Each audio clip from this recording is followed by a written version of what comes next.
Good morning అండి. నేను doctor విజయలక్ష్మిని 49 Kukatpally branch నుంచి కన్సల్టెంట్‌ని మాట్లాడుతున్నాను. ఈరోజు ఫర్టిలిటీ సమస్య గురించి కపుల్స్ వాళ్ళ సమస్యలు గురించి చిన్న చిన్న టిప్స్, వాళ్ళ సమస్యల గురించి మాట్లాడుకుందాం. ఇప్పుడు పెళ్ళైన కొత్తలోనే కొందరు చాలా హడావిడి పడిపోతున్నారు. 6 మంత్స్‌కే వచ్చేస్తున్నారు కన్సల్టెంట్స్ దగ్గరికి. 6 మంత్స్ నుంచి కలిసి ఉన్నాం మేడం, అయినా ప్రెగ్నెన్సీ రావట్లేదు. ఏదైనా ప్రాబ్లం ఉండుండొచ్చా? ఎందుకు రావట్లేదు? మాకు రెగ్యులర్ పీరియడ్స్ ఉన్నాయి అని, అలా మేమిద్దరం హెల్తీగా ఉన్నాము అని. ఇద్దరు హెల్తీగా ఉన్నా, ఎటువంటి సమస్యలు లేకపోయినా కూడా న్యాచురల్‌గా ప్రెగ్నెన్సీ రావడానికి ఒక టైం పడుతుందండి. కొందరికి 3 మంత్స్ టైం పట్టొచ్చు, కొందరికి 6 మంత్స్, కొందరికి 1 ఇయర్ కూడా పట్టొచ్చు. దీన్ని ఫర్టిలిటీ పొటెన్షియల్ అంటాం. సో ఈచ్ ఇండివిజువల్‌కి డిఫరెంట్‌గా ఉంటుందది. సో పీరియడ్స్ రెగ్యులర్‌గా ఉన్నాయనుకోండి, ఎగ్ రిలీజ్ అవ్వచ్చు. ఆ మంత్‌లో సమ్‌హౌ ఓవ్యులేషన్ జరిగినా కూడా ఆ తయారైన ఎంబ్రియో అంత పర్ఫెక్ట్‌గా లేక ఇంప్లాంట్ కాకపోవచ్చు. ఏదన్నా వేరియస్ రీజన్స్ వల్ల ఆ ఇనీషియల్‌గా కొన్ని మంత్స్‌లో అది క్లిక్ కాకపోవచ్చు. సో దాన్ని బట్టి మీరంతా కూడా వర్రీ అవ్వకూడదు. ఒక 1 ఇయర్ వరకు మీరు టైం ఇవ్వండి. 1 ఇయర్ లోపల తప్పనిసరిగా అది అనేది ప్రాబ్లమ్ లేని కపుల్‌లో తప్పనిసరిగా ప్రెగ్నెన్సీ అనేది కన్ఫర్మ్ అవుతుంది. ఒకవేళ 1 ఇయర్ దాటినా కూడా ఒకవేళ ప్రెగ్నెన్సీ రాలేదు, లేదా ఆడవాళ్ళల్లో ఈ పీరియడ్స్ ఇర్రెగ్యులర్‌గా ఉన్నాయి. 2 మంత్స్‌కి, 3 మంత్స్‌కి ఒకసారి వస్తది. లేదంటే పీరియడ్ టైంలో చాలా హెవీగా అబ్డామినల్ పెయిన్, డిస్మెనోరియా అంటాం. అలా ఉన్న వాళ్ళలో గానీ, ఆర్ ఏదన్నా సివియర్ ఇన్ఫెక్షన్స్ ఉన్నాయి వెజైనాలో అనేది అలా ఉన్నప్పుడు మీరు 6 మంత్స్ తర్వాత ఒకసారి వచ్చి కన్సల్టేషన్ తీసుకొని ఏదైనా ఇష్యూ ఉందా అనేది చెక్ చేసుకోవచ్చు.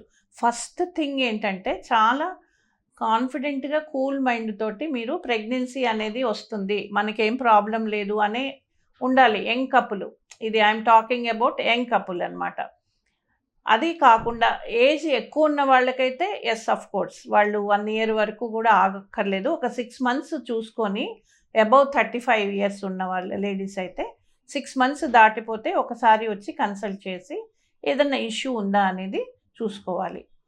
సో కొందరిలో ఏంటంటే బై ఏదన్నా టెస్ట్ ప్రీవియస్‌గా సెమెన్ అనాలిసిస్ మగవాళ్ళలో చేయించుకొని ఉంటారు. ఏదన్నా ఇబ్బంది ఉందని తెలిసి, అంటే కౌంట్ బాగా తక్కువ ఉంది, లేదా అసలు కౌంట్ లేదు అని ఆల్రెడీ తెలిసిన వాళ్ళైతే గనక ఒకసారి వచ్చి కన్సల్ట్ అవ్వండి. ఎందుకంటే చాలా లో కౌంట్ మొటిలిటీ ఉన్న వాళ్ళల్లో న్యాచురల్‌గా వచ్చే అవకాశాలు తక్కువగా ఉంటాయి కాబట్టి ఏదన్నా ట్రీట్మెంట్ పరంగా వెళ్తే త్వరగా ప్రెగ్నెన్సీ వచ్చే అవకాశం ఉంటుందన్నమాట. అలాగే ఆడవాళ్ళల్లో కూడా పీరియడ్స్ ఇర్రెగ్యులర్‌గా ఉంది, లేదంటే పీసీఓడి సమస్య ఉంది, ఇలా కొన్ని ఇష్యూస్ ఆల్రెడీ డయాగ్నోస్ అయిన వాళ్ళు కూడా 6 మంత్స్ వెయిట్ చేసి వచ్చి ఒకసారి అన్ని మీకు అంత పారామీటర్స్ నార్మల్‌గా ఉన్నాయా లేదా అనేది ఒకసారి చెక్ చేసుకోవచ్చు. సో మెయిన్‌గా మనం యంగ్ కపుల్స్‌లో అయితే గనక 6 మంత్స్ ఆర్ 1 ఇయర్ తర్వాత వచ్చిన వాళ్ళల్లో పెద్దగా ట్రీట్మెంట్ పరంగా ఏం చెప్పామో, బేసిక్ ఇన్వెస్టిగేషన్స్‌లో చూసుకుంటాము. ఏంటంటే ఎగ్ ఓవ్యులేషన్ ఎలా ఉంది? అంటే ఓవ్యులేషన్ డాక్యుమెంటేషన్ అంటాం. న్యాచురల్‌గా వీళ్ళకి ఎగ్ తయారవుతుందా? ఎప్పుడు విడుదలవుతుంది? అనేది ఒకసారి స్కానింగ్ ద్వారా చెక్ చేస్తాము. రెండోది 1 ఇయర్ ఆర్ 2 ఇయర్స్ అయిపోయి ఉంటే గనక ట్యూబ్స్ కూడా ఓపెన్‌గా ఉన్నాయా అనేది సింపుల్ సెలైన్ ఎస్ఐఎస్ అంటాము. సెలైన్ సాల్పింజోగ్రఫీ ద్వారా మనకి అవుట్ పేషెంట్ ద్వారానే, ఏది ఇన్వేజివ్ ప్రొసీజర్ కాదు. అది ఒకసారి చెక్ చేసుకున్నట్టయితే ట్యూబ్స్ ఎలా ఉన్నాయి అనేది మనకు ఒక ఐడియా వస్తుంది. అలాగే గర్భసంచి లోపల లైనింగ్ ఎండోమెట్రియం అంటాం. అది ఎగ్ మెచ్యూర్ సైజుకి వచ్చినప్పుడు థిక్నెస్ అది సరిపడగా ఉందా?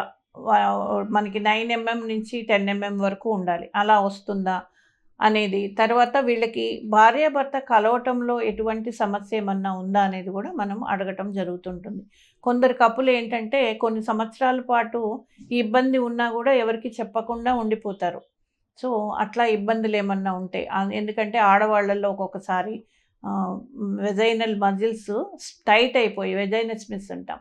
అలా ఉండటం వల్ల కూడా వాళ్ళలో కలవడంలో ఇబ్బంది ఉంటది, సెక్స్‌లో పార్టిసిపేట్ చేయటంలో. ఆరు మగవాళ్ళల్లో కొన్ని సమస్యలు, ఇంపార్టెన్స్ అంటే ఎరెక్షన్ ఫెయిల్యూర్స్, ఇలా ప్రీమెచ్యూర్‌గా ఎజాక్యులేట్ చేయటము, ఈ సమస్యల వల్ల కూడా వాళ్ళు ప్రెగ్నెన్సీ రావడము డిలే కావచ్చు. అలాంటి సమస్యలు ఉన్నప్పుడు కూడా మీరు ఒకసారి కన్సల్ట్ అయినట్టయితే మగవాళ్ళల్లో కూడా సెమెన్ అనాలిసిస్ ఒకటి చేసి, సెమెన్ పారామీటర్స్ ఎట్లా ఉన్నాయనేది, సో ఈ సమస్యలేమన్నా ఉంటే దానికి తగిన పరిష్కారాలు, ఇవి మనము డిస్కస్ చేసి వాళ్ళకి ట్రీట్మెంట్ పరంగా అందించటం జరుగుతుంది.